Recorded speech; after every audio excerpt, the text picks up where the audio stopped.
Hey everyone, in today's quick tutorial, I'll show you how to disable startup programs on your Mac so your system can start up faster and run more smoothly.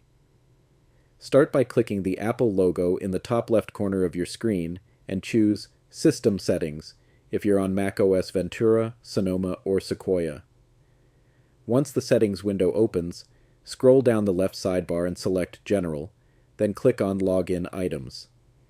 Here, you'll see a list of apps that are set to open automatically when you log in.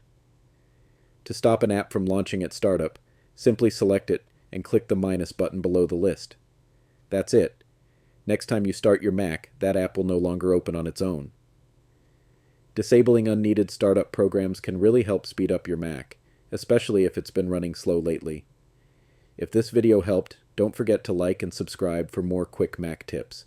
Drop your questions in the comments and I'll be happy to help. Thanks for watching, and I'll see you in the next one.